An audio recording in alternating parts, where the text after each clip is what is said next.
Hey guys, I got the absolute pleasure to be joined on the channel by legendary referee Ian John Lewis. Thank you, mate, for joining me. So, really appreciate that. Thank you. That's all right. How are you enjoying this evening tonight? Absolutely love it. I mean, I forget how long I've been refereeing because these youngsters, they say to me, I was watching you when I was 9 and 12 as a kid on the telly, seeing me on the telly, and I'm thinking, what? And you know, and then they're now 19, 20, you know, so that's how long I've been refereeing. I've been refereeing for 35 years. It's unbelievable. Right, I feel like we've all grown up with you, to be honest. Oh, thank you. And it means a lot to me because this great sport, if it wasn't for this great sport, where would I be, you know? Yeah. And what a lot of people forget is I actually boxed. But it was so long ago. Yeah. It was in the 80s, you see. I was number 6 in the country, and I fought for a title and the British title eliminator. Yeah. So I was right out there with the boys, but I was just felt short, and unfortunately that's a big difference, you know. So obviously most boxers, they try and go into training and the coaching. What drew you into refereeing? Well, it's a bit of luck actually. A guy called Les Roberts who was looking after me and my career, like, you know, what a lovely guy, God bless him. He said to me, it's him that put the seed in my head. He said to me, what are you going to do when you retire from boxing? And I said, I'll become a trainer, like most boxers do, you know, putting your skills to these youngsters. He said, you know what I think? I said, what's that? He said, I think you make a great referee. It never entered my head. But as soon as he said it, I went, I'm going to do that when I retire. And 3 years later, when I retired, I became a referee, and like they say, the rest is history. Oh, it is, mate.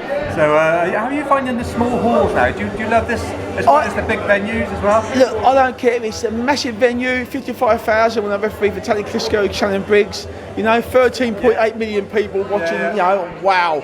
Right, and Ricky Hatton, who was like the gem of British boxing at the time, right, you know, Amir Khan. Them big boys, fantastic. But hey, these kids are tomorrow.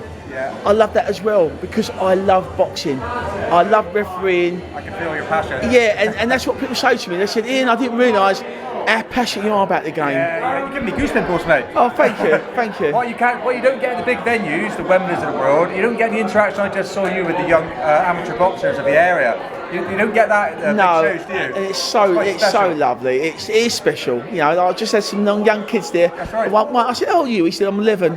He said, "I've been watching you." He said, "I think you're brilliant right now. Can I have a picture?" The other one's 15. Can I have a picture? I went, "Of course you can, lads." Well, they're young up and coming boxers in the workshop area. They are. Oh, it's lovely. To mingle with people like yourself, it's so inspirational. It is. It's very inspirational, because you know, remember I was young once, and I didn't start till I was 15. And when I was seeing people like Mark Kaler,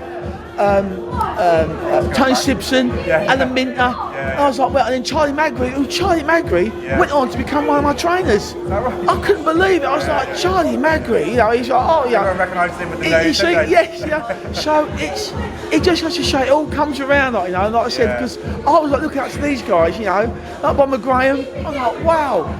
You know, back in those days, there wasn't the accessibility and the platforms like we got on YouTube, social media. Exactly. So the youngsters can see everything now, can't they?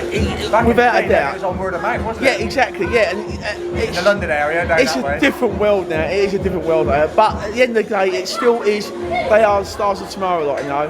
And I just love being involved. You know, I absolutely. And like you said, thank you for saying that. That's right. You know, you can feel my enthusiasm, like, you know, and that's what I love, like, you know. I love it. I think the youngsters today, like the show is all about getting kids off the streets as well, and if they can see the passion that it brings out in a positive manner, from whether it be from the referee or from the experienced boxers. Well, I have a gym at home. I've got a little gym at home, you know, in the garden, right? And I train a lot of youngsters, get them off the streets, etc.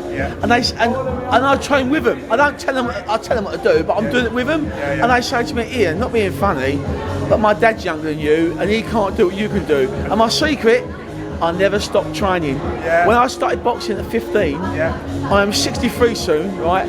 I am still training today. I'm in great shape. Well, do you know what? As I was filming that world title shot just now, I was watching your footwork, and it's quite in sync. Yeah, people say that to me, you know. That's because I'm anticipating because I've boxed, you see, and that's so important. Yeah, I can see the shot. I'm anticipating where they're moving, so I go. Sometimes you might get it wrong. Oh no, they went that way. But as a rule, you know, I'm anticipating where they're going, and I'm moving just nice, like, you know. And I think it's so important, and that's why I like letting the fighters know I'm an ex-fighter. It gives them a lot of confidence, a lot of thank you, because they know where I'm at or where they're at. And it's just to wrap up, just to say you've carried on the refereeing style where you were literally working with the boxers. Exactly. It's so good, so refreshing to watch. Thank you. And they can hear you. Yeah, exactly. Keeps them within the rules. Yeah, what touches me as well when people say to me, look, I know nothing about boxing, but the way you're in there, you look good. I'm like, oh, thank you. You know, it's so nice, you know. And one inspector once said to me, he said, you've got an aura in that ring. There's some sort of aura about you, like, you know, how you conduct yourself. I said, that's how you've got to be. You've got to be in control, but not seen, but be heard. You know? Well, I've got to say, you're a very infectious character, and it was great meeting you. So, thank you for joining the channel. I really appreciate that. So, it's Team Tiger Boxing UK. And you keep up the good work. Be on YouTube. I'll try my best.